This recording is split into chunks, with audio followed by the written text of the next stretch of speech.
Let me ask you something. Have you ever felt like the universe was working against you? I've been there too, questioning why things didn't seem to go my way, no matter how hard I tried. But then, I discovered something profound. The universe isn't my enemy. It's a mirror, reflecting back the energy I put out into the world. I want to share this insight with you because it changed my life. What if I told you that everything, your struggles, your successes, your happiness, depends on how you align your thoughts and emotions? When I learned to let go of negativity and focus on gratitude, I started to notice the universe conspiring in my favor. This isn't magic. It's a practice rooted in Buddhist philosophy. The Buddha taught that while we can't control what happens to us, we can always control how we respond. When I stopped resisting what I couldn't change and embraced mindfulness, I realized that my mind is the most powerful tool I have. Today, I want to show you how this works. Together, we'll explore 11 principles inspired by Buddhism to help you attract the life you truly desire. These principles aren't abstract ideas. They're actionable steps I've used to align my energy with the flow of the universe. One of these principles, number 8, completely shifted my perspective, and I can't wait to share it with you. But before we dive in, let me ask for one thing. If you find value in what we're about to discuss, consider subscribing and clicking the notification bell so you don't miss out. This journey we're on isn't just about learning, it's about transformation. Now, let's get started. 1. Let go of the fear of others' opinions. For so much of my life, I let the opinions of others control me. It was as if I lived in a cage made of their expectations, constantly seeking approval and validation. But let me tell you something. The moment I let go of the fear of what others thought of me, I found a kind of freedom I never imagined. The Buddha taught that clinging to external approval is a source of suffering.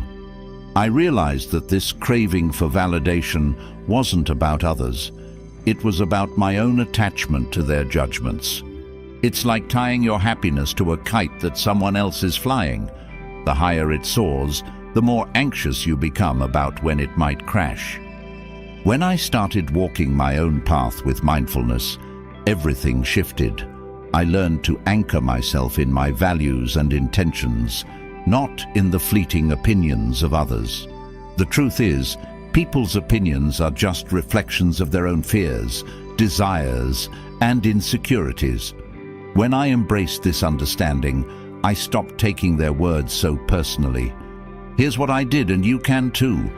I began observing my thoughts and asking myself, why do I care what they think? Most of the time, the answer revealed an old habit of seeking validation. Once I saw that, I started practicing self-compassion. I reminded myself that my worth isn't determined by anyone else's approval. It's determined by how aligned I am with my authentic self. Letting go of the fear of others' opinions doesn't mean you stop caring about people. It means you stop letting their views define your life.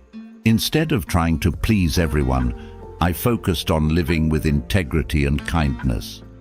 Paradoxically, when I stopped chasing approval, I found that people respected me more. They saw the strength in my authenticity. Every time you feel the pull to conform to others' expectations, pause and breathe. Ask yourself, am I acting from fear or from love? Choose love. Love for yourself and the path you're walking. When you let go of the fear of others' opinions, you open the door to a deeper peace and a life that feels true to who you are. 2. Release toxic relationships. There was a time in my life when I held on to relationships that drained me. I told myself it was loyalty, but deep down, I knew it was fear. Fear of being alone, fear of conflict, fear of letting go. It wasn't until I started embracing the Buddhist principle of loving kindness that I understood something vital. Not all relationships are meant to last forever. The Buddha taught that attachment is a source of suffering, and nowhere is this more evident than in toxic relationships. These are the connections where love is replaced by control, understanding by judgment, and harmony by conflict. I've been there, walking on eggshells, suppressing my truth, and sacrificing my peace just to keep the relationship intact. But I realized that wasn't love. It was attachment. Releasing toxic relationships doesn't mean you wish harm on anyone. In fact, it's the opposite. It means cultivating compassion for both yourself and the other person. When I let go of these relationships, I wasn't abandoning anyone. I was making space for mutual respect and healthy boundaries. Here's how I did it. First, I got honest with myself about how I felt. I stopped making excuses for the other person's behavior and acknowledged the impact it had on my well-being. Then, I practiced mindfulness to observe my emotions without judgment. This helped me release the guilt and fear that often come with letting go. I also learned to communicate with kindness, but firmness. When I set boundaries, I made it clear that my intention wasn't to hurt the other person, but to honor my own peace.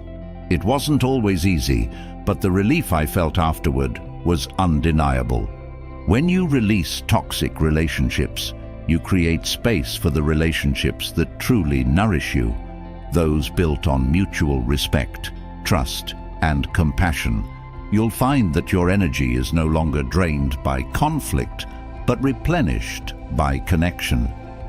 If you're holding on to a toxic relationship, ask yourself, am I staying out of love or out of fear? Letting go might feel difficult, but it's one of the most loving things you can do for yourself and for them. True compassion sometimes means stepping away so both of you can grow. 3. Abandon self-destructive habits. I used to live on autopilot, caught in cycles of habits that I knew were hurting me. Whether it was procrastinating, eating poorly, or filling my mind with negativity, these patterns felt impossible to break. But through the lens of Buddhism, I discovered that self-destructive habits aren't who we are. They're just unskillful actions born from craving or ignorance.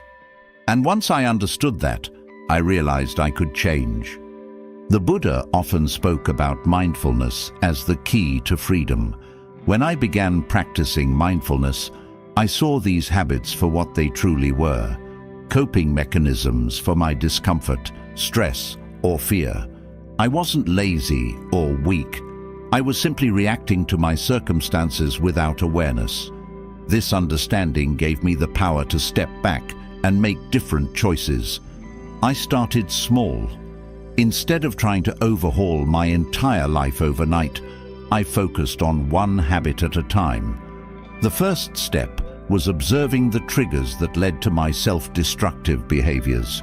For instance, I noticed that when I was overwhelmed, I'd turn to distractions like scrolling on my phone for hours. Rather than judging myself, I approached it with curiosity. Why am I doing this? What am I avoiding? Through mindfulness, I learned to sit with uncomfortable emotions instead of running from them. I'd take a deep breath and remind myself that the feeling was temporary. Slowly, I replaced the old habits with ones that nourished me. I started journaling when I felt stressed, choosing healthier meals, and setting boundaries around my time. Compassion was essential in this process. Instead of berating myself for slipping up, I treated myself with the same kindness I'd offer a close friend. I reminded myself that change is a journey, not a destination. Each time I made a better choice, no matter how small, I celebrated it as a victory.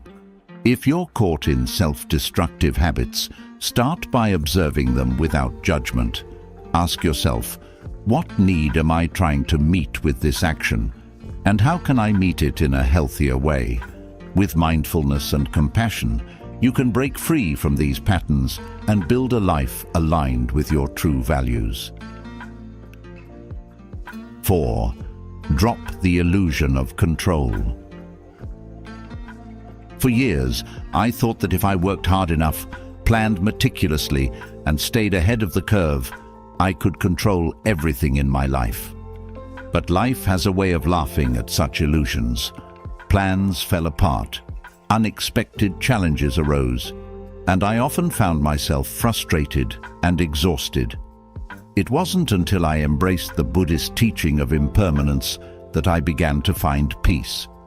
The Buddha taught that everything in life is transient. Nothing stays the same. Clinging to control is like trying to hold water in your hands. The tighter you grip, the faster it slips away. I realized that my need for control wasn't about security, it was about my fear of uncertainty. And that fear was the root of my suffering. Letting go of control doesn't mean giving up or becoming passive. It means accepting what you cannot change and focusing on what you can. For me, this started with surrendering to the present moment. Instead of fighting against reality, I asked myself, what is this moment teaching me? How can I flow with it rather than resist it? When challenges came, I practiced reminding myself, this too shall pass. This simple phrase helped me see that every storm eventually clears. I also started to trust more in life's natural rhythm. I stopped overthinking every decision and allowed things to unfold. To my surprise, this brought a sense of ease and clarity that I'd never experienced before. Dropping the illusion of control doesn't mean you stop trying. It means you try without attachment to the outcome. It's about doing your best and letting life take care of the rest. The more I embraced this mindset, the more I noticed how much lighter life felt. If you find yourself clinging to control, take a moment to pause. Breathe deeply and remind yourself that uncertainty is a natural part of life. Trust that you have the strength to navigate whatever comes your way. When you let go of the illusion of control, you open yourself to the beauty of the present moment and the wisdom it holds. 5. Release unrealistic expectations. For years, I lived with a script in my head, a story of how life should go. I should achieve this by a certain age. People should treat me a certain way. Situations should unfold exactly as I planned. When reality didn't match these expectations, frustration and disappointment consumed me. The Buddha taught that craving perfection and clinging to expectations is one of the roots of suffering. I came to realize that my dissatisfaction wasn't because life was unfair, but because I was measuring it against an impossible ideal. Letting go of those unrealistic expectations was one of the most liberating decisions I've ever made. I started by examining the expectations I carried. What was I demanding from life, others, and even myself? One by one, I questioned them. Was it reasonable? Was it necessary? Most of the time, the answer was no. They were self-imposed pressures, built from societal norms, fear, or pride. Embracing the Buddhist principle of equanimity became my antidote. Equanimity isn't about indifference. It's about accepting life as it is. When things didn't go my way, I reminded myself that the present moment is neither good nor bad. It just is. I stopped expecting perfection and began appreciating the beauty of imperfection. Here's an example. I once planned a trip that I thought would be perfect. Every detail was meticulously arranged. But when unexpected delays and changes disrupted my plans, I felt anger rising. Then I paused and asked myself, why am I fighting what's already happening? I chose to let go of my plan and embrace the moment as it unfolded. What followed was one of the most unexpectedly joyful experiences of my life. Releasing unrealistic expectations also meant being kinder to myself.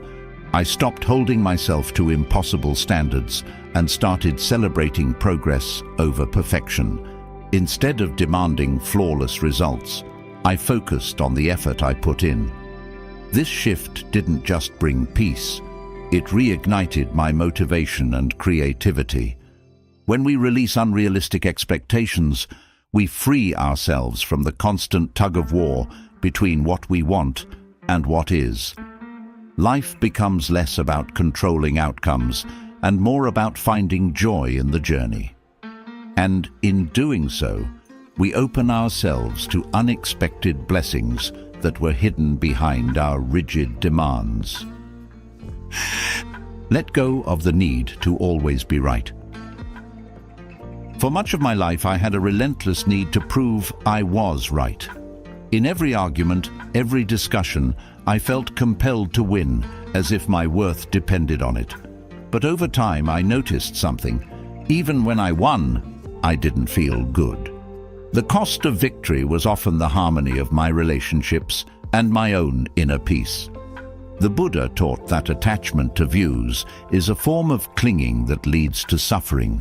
I realized my need to always be right wasn't about truth. It was about ego. Letting go of this need didn't mean I stopped caring about what was right.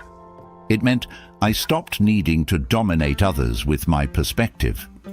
It started with listening. Instead of planning my next rebuttal during conversations, I made an effort to truly hear what the other person was saying.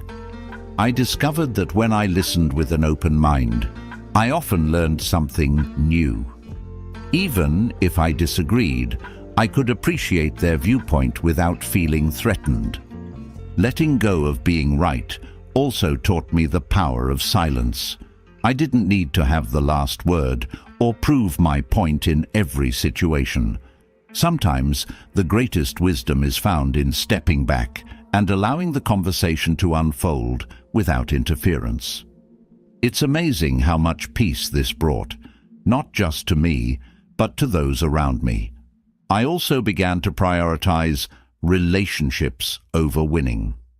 I asked myself, is being right more important than maintaining respect and understanding? The answer was almost always no. When I let go of the need to prove myself, I found that conflicts dissolved faster and connections deepened. This doesn't mean I stopped standing up for my beliefs, but I learned to do so with humility and compassion rather than arrogance and stubbornness. I realized that true strength isn't in overpowering others with your arguments. It's in remaining calm, curious, and kind, even when you disagree. Letting go of the need to always be right is liberating. It frees you from the exhausting cycle of defending your ego and opens the door to deeper understanding and harmony. When you stop clinging to your views, you create space for growth, connection, and peace, both within yourself and in your relationships. 7. Declutter your physical and mental space. I used to think my clutter didn't affect me. The stacks of papers on my desk, the crowded shelves, the never-ending to-do lists in my head. It all seemed harmless, but deep down I felt overwhelmed, scattered, and drained. Then, one day, I read the Buddha's teaching about simplicity. He said, "A cluttered mind cannot find peace." That was my wake-up call. I realized that the chaos around me was a reflection of the chaos within. I couldn't find clarity or focus because I was carrying too much, both physically and mentally. I started with my physical space. One weekend, I made it my mission to simplify. I went through my belongings, asking myself, does this item serve a purpose? Does it bring me joy? If the answer was no, I let it go. At first, it was difficult. Each item seemed to hold some sentimental value. But with each box I donated or discarded, I felt lighter. My home became a sanctuary rather than a source of stress. The impact on my mental space was even greater. With fewer distractions in my environment, my mind started to calm down. But I knew there was more work to do. Just like my physical space, my mind was cluttered with unnecessary thoughts, worries, regrets, and endless mental to-do lists. To declutter my mind, I turned to mindfulness meditation. Each morning, I spent a few minutes sitting quietly, focusing on my breath. I imagined each thought as a cloud, letting it drift away instead of holding on to it. This simple practice created space in my mind. I no longer felt like I was constantly juggling 100 things at once. I also became more intentional about how I spent my time. I started saying no to commitments that didn't align with my priorities and stopped multitasking. Instead, I focused on one thing at a time, giving it my full attention. To my surprise, this made me more productive and less stressed. Decluttering isn't just about creating a clean house or a quiet mind. It's about creating space for what truly matters. When I removed the excess, I found room for peace, creativity, and joy. My life felt less heavy, and I discovered that simplicity is not a lack, but an abundance of clarity and purpose. 8. Let go of comparisons. For years, I measured myself against others. If someone was more successful, I felt inadequate. If someone struggled, I felt superior. My sense of self-worth was tied to a constant, silent comparison with the world around me. But, as the Buddha taught, comparison is the thief of joy. This truth hit me hard. No matter how much I achieved, there was always someone who seemed to be doing better. And when I saw others struggle, I felt guilty for finding comfort in their pain. It was a never-ending cycle of dissatisfaction. Letting go of comparisons wasn't easy. It meant confronting my insecurities and shifting my focus inward.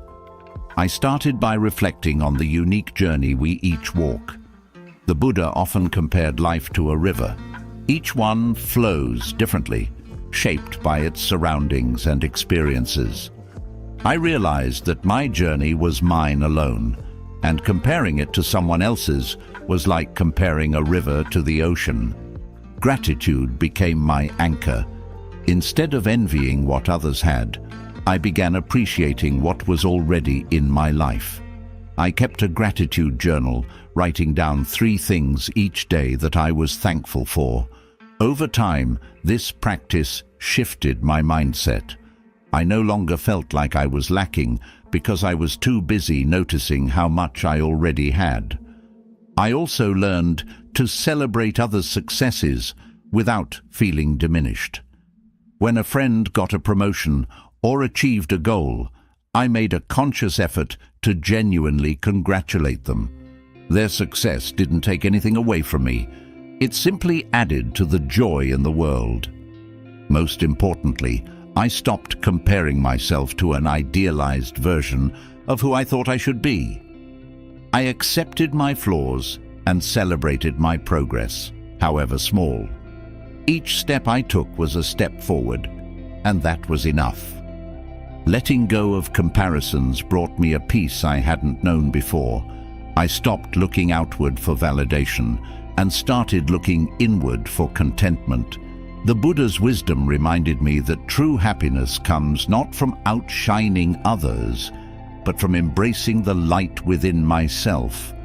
And when I did that, I realized I had no need to compare. I was already enough. 9. Quiet the noise of digital distractions.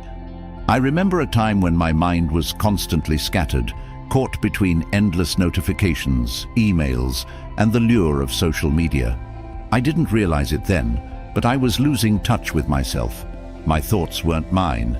They were fragments of other people's opinions, comparisons, and noise. It was exhausting. Buddhism teaches that clarity and mindfulness arise from stillness, but how could I find stillness in a world screaming for attention? The first step was awareness. I began to notice how I felt after scrolling endlessly on my phone, drained, anxious, and often comparing my life to curated highlights of others. The Buddha emphasized that our suffering comes from attachment, and I was deeply attached to my devices. They dictated my time, my emotions, and even my sense of self-worth.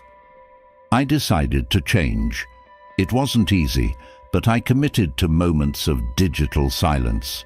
I set boundaries: no phones during meals, no checking notifications first thing in the morning, and a dedicated hour before bed, without screens. Instead of reaching for my phone, I began reaching for something far more meaningful: my breath. I replaced scrolling with mindful breathing exercises or a quiet walk, tuning into the sensations of the present moment. At first it felt uncomfortable. The silence was deafening and my mind craved the distractions. But with time, I found that this digital detox wasn't about deprivation, it was about liberation. I started to notice the beauty of simple things: the warmth of sunlight on my face, the rhythm of my breath, the sound of birds in the distance. I became more present, more connected to the world around me. One of the most powerful changes was my newfound ability to concentrate. When I stopped letting my attention be pulled in every direction, I could truly focus on conversations, work, and most importantly, myself. The clarity I gained allowed me to better understand my thoughts and feelings, to observe them without judgment, and to let them pass like clouds in the sky. Digital distractions aren't inherently bad, but when they dominate our lives, they cloud our minds and disconnect us from the present moment. The Buddha taught that mindfulness is the path to peace, and it's a path we can walk by simply putting our devices aside and tuning into the here and now. By quieting the digital noise, I discovered a profound silence within, a silence that holds the key to true connection and peace. 10. Release negative thought patterns. For years, I carried a constant critic in my mind, a relentless voice pointing out every flaw, every failure, and every fear.